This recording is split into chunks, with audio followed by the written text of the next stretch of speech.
So I'm really not quite sure to begin with this one. Though I'm going to get this meme out of the way because I have to talk about how freaking amazing Melissa Benoist was in this episode. And while I'm not 100% sure if Benoist is the correct pronunciation of her last name, that's the one I've been hearing over and over again listening to the Supergirl radio podcast. So if you like Supergirl and you like podcasts, check that out because it's pretty awesome. But in any case, Kara gets exposed to red kryptonite. And in TV, red kryptonite has always affected Superman mentally. He's always basically become a jerk. Now, I don't remember the Lois and Clark episodes with red kryptonite, if there were any. And I only barely remember the Smallville episodes where it happened. But at the most I could say Clark became a jerk. He became like, I'm freaking Superman. I can do what I want. Whatever. Get away from me. I don't care. He was, he was the cliche of Superman is a dick. Pardon the language. But he never got downright evil that I can remember. There's no way around it. Kara was evil in this episode. Her alignment completely shifted. It was genuinely scary. I mean, okay, getting the other assistant fired is one thing. But then she dresses up in a Kryptonian military outfit, and that first shot, I almost thought it was a completely different actor. She looked like Astra. She looked like it wasn't like a mirror image, but it's like this actress is related to the other actress.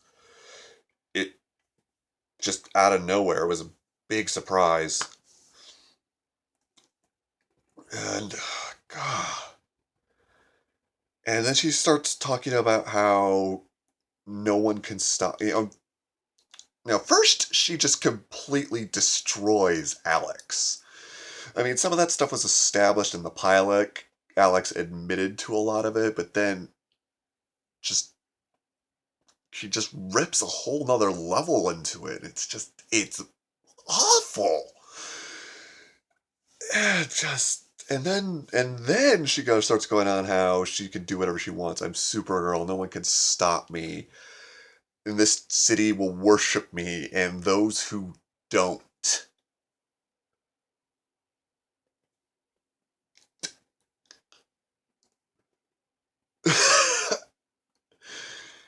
And then she starts blowing up the city. All this stuff is toward the end of the episode, but that's just. I mean, I think it progressed. I mean, I'm still digesting the last half of this episode.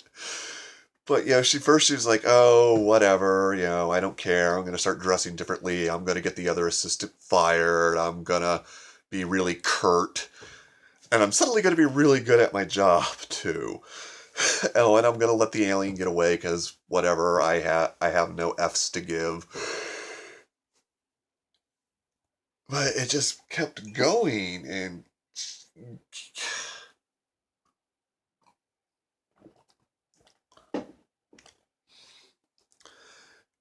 again, this is where I have to go. Is like say, I have to give every bit of respect to Melissa Benoist because she had to do so much range in this episode, and she just nailed it every single time. I mean, yeah. I mean, again, I've stated several times, part of my love of the show comes from how she acts so completely different when she's playing Kara versus when she's playing Supergirl. Kara being absolutely adorkable while Supergirl is kind and competent and, all around awesome. But like I said, I never once questioned what was happening. I never once like, oh, that was a lame read, or she could have done that line better. I was too busy not trying to piss my pants. Oh, and then when the red kryptonite wears off, she like immediately starts crying. And again, it's just sold. She is broken. In case it hasn't been clear by now, I loved this episode. Again, just how after. For the girl who has everything left a really bad taste in my mouth. And then Truth, Just as the American Way didn't wash it all away. So I'll admit I wasn't getting as excited for the show as I had been. But this week and last week, I honestly couldn't tell you which one I like better because I love them both for so different reasons, but they were both very, very good.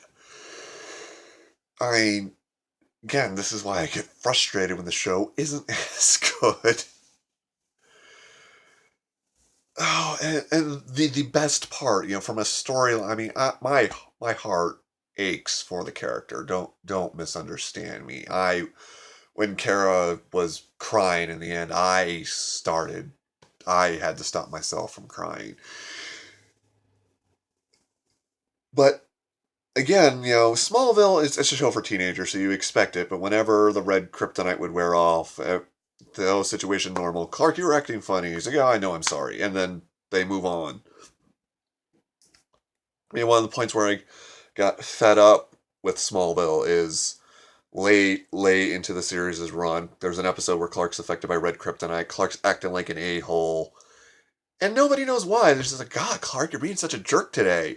And like halfway through the episode, they're like, oh yeah, red kryptonite's a thing.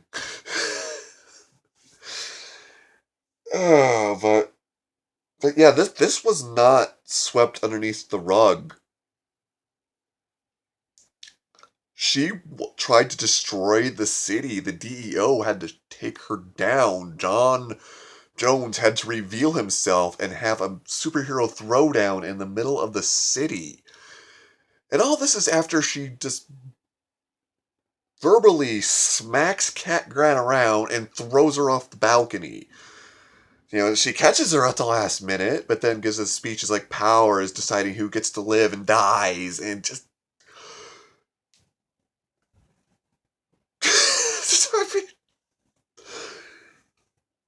But yeah, it's not swept under the rug. The first person she sees is Alex, and she apologizes, refuses the access, but she admits some of that was in there, but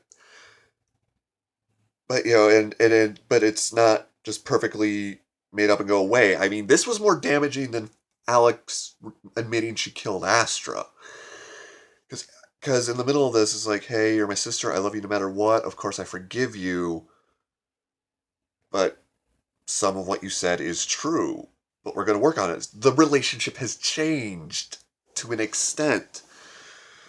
And then she tries to go and apologize to James, and yeah, he understands, but he can't forgive her right away. He flat out tells her, "You need to stay away from me for a while." And again, and it's like all the people, the one person who doesn't make her feel worse is Cat Grant. And she says, yeah, you will get the city back, but you're gonna have to work your butt off. And like sure enough, what we saw of the preview for next week is everyone's afraid of her now. And I think this is going to lead into the Flash crossover, because if anyone can help her out, it's Barry. So yeah, but geez, oh, like I understand this one doesn't have a lot of coherent sentences, but okay, and I understand this is superficial as hell, but I can't not talk about it. I wasn't sure about Melissa Benoist at first, because I mean she looked great in the costume, but she didn't look powerful. And I'm just getting frustrated with the double standard of male superheroes having to be buff. but women superheroes aren't really. Wonder Woman, the actress that got playing Wonder Woman in Batman v Superman. Okay, yeah, she hit the gym. So yeah, kudos for finally lifting up on that. But I was like, well, Melissa Benoist, they should have let her hit the gym. Yeah, I completely understand how this is sounding, but trust me, I'm getting somewhere. There's a scene in a club, and Kara shows up in a, you know, I wouldn't say it's like a completely revealing dress, but it's definitely more revealing than just about anything we've seen her wear on the show before. But at the very least, you see her arms, you see her entire arm, and yeah, she's got some biceps. So Melissa, I am very sorry I doubted you. Like, yeah, it's funny to me. It's just like that scene where she's not in her costume, not doing anything particularly superpowery except literally pulling James around. That's the strongest she's seen in the show to me. And again, it was in that context, it was terrifying. Oh gosh. Okay, and I have to get off this subject for now because there was another big thing that happened in this episode.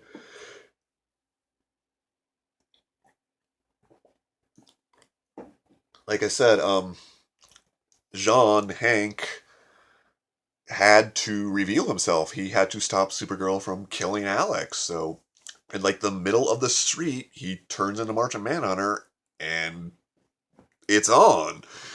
And everybody's got their camera phones out, and he knocks Supergirl out, or she gets knocked out by the ray. I forget which, and he lands. He's still a Martian Manhunter, and the cops draw on him. I think even the DEO drawed on him because except for Alex and Supergirl, they didn't know. And, in the case of the DEO, they're just doing their job. And, Alex tells him to run, but he doesn't. He turns back into Hank Henshaw, and he lets himself get handcuffed. He lets himself get taken away. And the next time we see him, he's in a cell. This episode was a game changer, and I love it so much that they were willing to do this. No status quo stuff. No, just quietly sweeping everything under the rug. And the next episode is called Manhunter. So, granted, I'm sorry, it might not be Martian Manhunter, because as my roommate pointed out, there are a lot of characters with the name Manhunter in the DC universe. So there's like all sorts of way that can go. But again, just like the main cast has been shaken. This is like this episode delivered the promise that comic books make all the time of nothing will be the same. And I'm okay, fine, maybe in a few episodes or maybe by the end of the season things will be back to normal. That's fine, but I am so used to TV, and especially in superhero TV, that okay, stuff goes down, but it's all tied up with a bow by the end of the episode. So I just have so much respect and gratitude that they're not just doing that this time. That like I said, Supergirl was just downright evil. If they weren't able to cure her, they would have had to kill her. There was no way around it. She was going around saying, "You're going to worship me or you're going to die." She was wearing the Kryptonian war uniform. Oh, jeez. I forgot the show could be this good. I hate saying that, but I guess it's a good thing because if it had been this good the entire season, this episode might not have had the impact it had. I mean, don't get me wrong. I hope we don't have another The Girl Who Had Everything, but just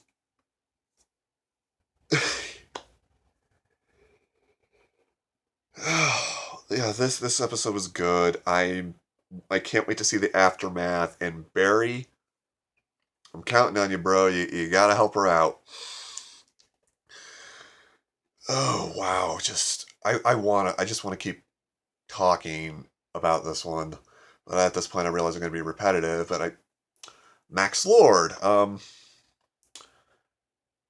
The other I think the usual explanation for red kryptonite is that it's exposed to like a different type of radiation, like it passes through a different nebula cloud or whatever on the way to Earth, but this time it was manufactured by Max Lord. And they're finally doing something with him besides making him a knockoff Lex Luthor. He looked remorseful.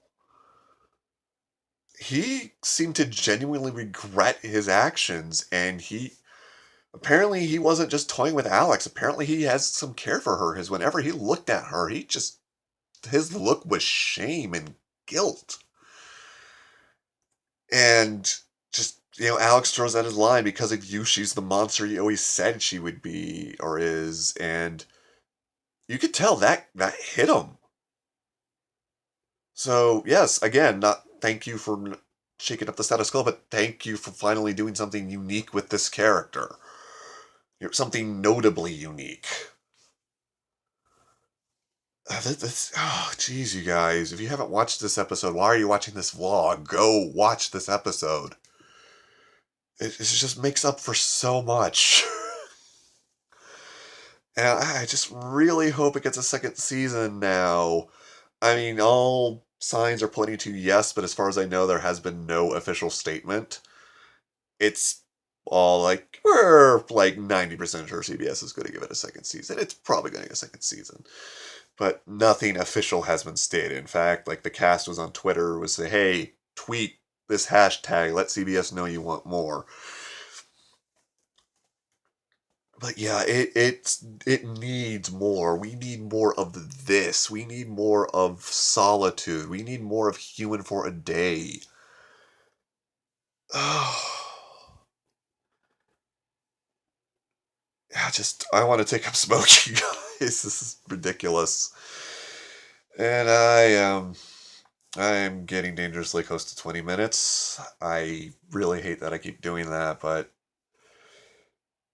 yeah, guys, this was a fantastic episode. I'm so happy. All right, I'll see you next week.